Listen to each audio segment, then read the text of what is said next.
इब्न माजा जनाब अबू अब्दुल्ला मोहम्मद बिन यजीद बिन माजा अल-कज़वीनी के नाम से मारूफ थे। वो एक नामूर इस्लामी आलम और हदीस निगार थे। इनका पैदाइश का अहद कज़वीन, पर्सिया जो आजकल ईरान का हिस्सा है, में अचरटिजिस्सो में हुआ।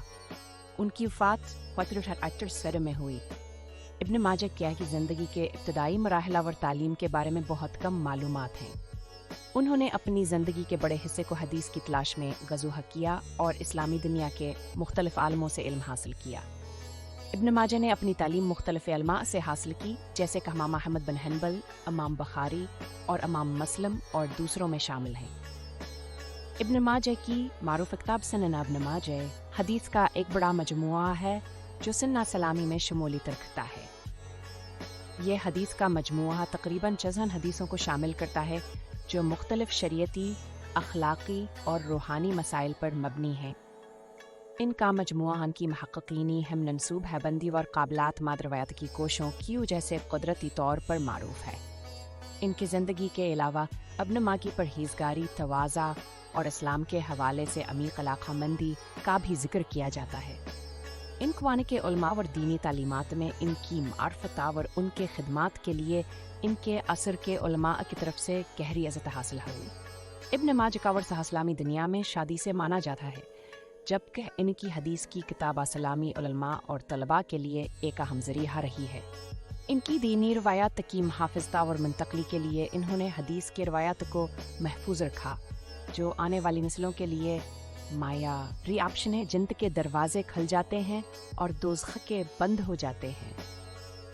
ये हदीस रमज़ान के आगाज़ के आने के खुसूसी बरकतों और मौक़ा की ज़्यादा हरकत है। इससे ज़ाहिर होता है कि जब रमज़ान आता है तो अल्लाह के अमरान खुल जाते हैं, दोज़ख के दरवाजे बंद हो जाते हैं और शयातीन जंजीर बंद कर दी जाती हैं। गुनाहों की मुआफ़ी, रमज़ान को तूबा और माफ़ी का वक्त माना जाता है। ये हदीस सच्ची रमज़ानी रोज़ादारों के लिए उनकी गुज़श्ता गुनाहों की माफ़ी की बड़ी भरपूर अजर की बात करती है। रोज़ा रखने वाले को ख़ास अजर, रमज़ान के रोज़े का ख़ास मकाम सब इबादत में है। ये हदीस एक मखसूस अजर की बात करती है जो अल्लाह के लिए रोज़ा रखने वाले को मखसूस हिस्सा में देने की बात करती है।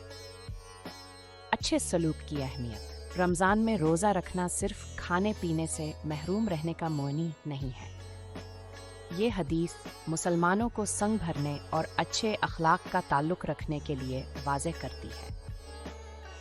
बोल चाल की हिफाजत, मुसलमानों को रोज़ा रखते हुए अपनी बोल चाल और अमल की हिफाजत करने की हिदायत दी जाती है।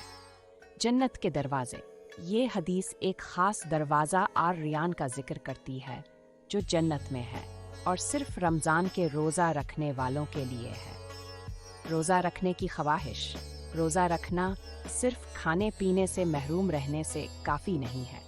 ये हदीस वजाहत देती है कि रोज़ा रखने की ख्वाहिश में भी दिली और बेगुनाही होनी चाहिए। रोज़ा का धोखा, रोज़ा गुनाह और बुराई के खिलाफ एक खंबा है। ये हदीस मुसलमानों को रोज़े की पायदारी को मुहाफ़िज़ती तौर पर बुनियाद देने की हिदायत देती है। नमाज के ज़रिया मुआफ़ी, रमज़ान के अलावा नमाज का भी बड़ा अहमियत है। ये हदीस मुसलमानों को गुज़श्ता गुनाहों की मुआफ़ी की तलाश में नमाज की अज़ीमियत की बात करती है। रमज़ान का आगाज़, ये हदीस रमज़ान के आगाज़ के साथ मुनफ़रद माहौल की वज़ाहत देती है। जब रमज़ान आता है, जन्नत के दरवाजे खुल जाते हैं, दोज़ख के दरवाजे बंद हो जाते हैं और शयातीन जंजीर बंद कर दी जाती हैं। रमज़ान को तो बहावर माफ़ी का वक्त माना जाता है। रोज़े रखने वाले को खास अजर, रमज़ान में रोज़ हरखना सिर्फ खाने पीने से महरूम रहने का मनी नहीं है। मुसलमानों को रोज़ हरखते हुए अपने बोल चाला और अमल की हिफाजत करने की हिदायत दी जाती है। ये हदीसा एक ख़ास दरवाज़ा आर्यान का जिक्र करती है जो जन्नत में है और सिर्फ रमज़ान के रोज़ हरखने वालों के लिए है। रोज़ हरखने की ख्वाहिश, रोज़ गुनाह और बुराई के खिलाफ एक खंबा, रमज़ान के अलावा नमाज का भी बड़ा अहमियत। ये हदीस रमज़ान के आगाज़ के साथ मुनफ़रद माहौल की वज़ाहत देती है।